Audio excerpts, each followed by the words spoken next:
tauhid af'al, tauhid sifat, tauhid asma, tauhid zat. Nah, kalau pengertiannya af'al perbuatan gitu ya. Kalau asma kan nama. Ya. Kalau sifat ya sifat-sifat Allah. Nah, kalau zat, nah kalau kita bawa ke diri kita, bawa ke diri ya. Karena kan yang batalkan kita nih. La ilaha illallah. La ilaha illallah itu terdiri dari 4 suku kata. La ilaha illa Allah. Nah, kalau kita bawa melalui kajian sifat 20 ya, la itu menghimpun sifat nafsiyah. Sifat nafsiyah itu hanya satu sifat, wujud. Ilaha menghimpun sifat salbiyah.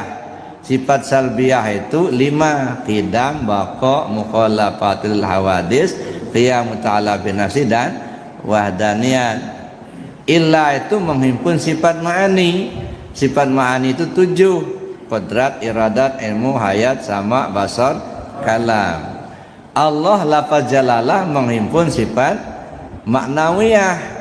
Sifat maknawiyah itu 7, qadirun, muridun, alimun, hayyun, sami'un, basirun dan mutakallimun.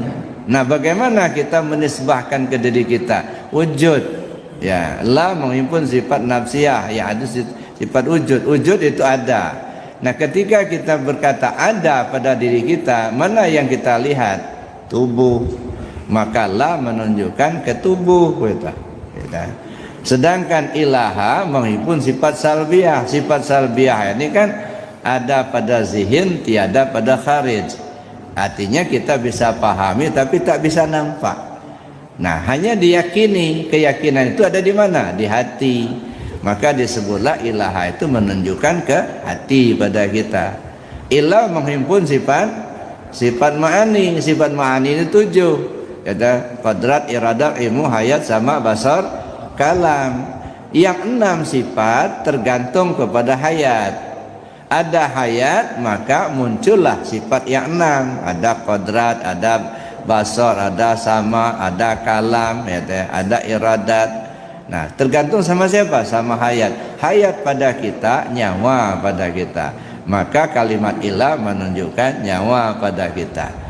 Lalu lafaz jalalah Allah itu menghimpun sifat maknawiyah. Sifat nawiyah itu dia tersembunyi, dia tidak tampak pada zahir. Kenapa? Yang tampak sifat ma'ani. Dia tersembunyi. Yang tersembunyi itu namanya rahasia.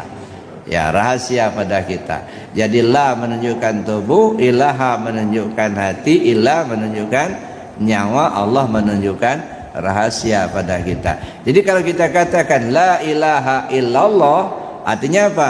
Tak ada tubuh, tak ada hati, tak ada nyawa, illallah melainkan Allah. Itu namanya kita membersihkan. Ya, membersihkan ya diri kita dari sifat-sifat yang tercela, membersihkan Allah dari hal-hal yang tak pantas baginya. Nah, dengan kalimah la ilaha illallah, maka kita duduklah kita di tauhid tadi. Maka yang pertama kali kita pahami dulu tauhid itu dulu. Setelah kita memahami tauhid, mana zat mana sifat, nah barulah kemudian kita bisa memahami lebih jauh tentang ilmu tasawufnya. Kalau belum terpahami oleh kita mana zat mana sifat, lalu kita akan belajar tasawuf. Nah, di sini kadang-kadang kita kebingungan sendiri.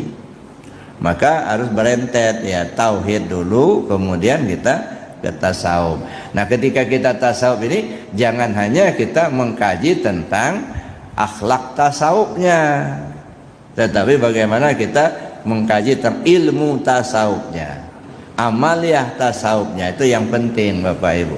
Ilmu tasawuf, ilmu ketuhanan. Amaliyah tasawuf itu adalah ilmu tarekat, zikir. Ya, mudah-mudahan kita diberi petunjuk oleh Allah Subhanahu wa taala.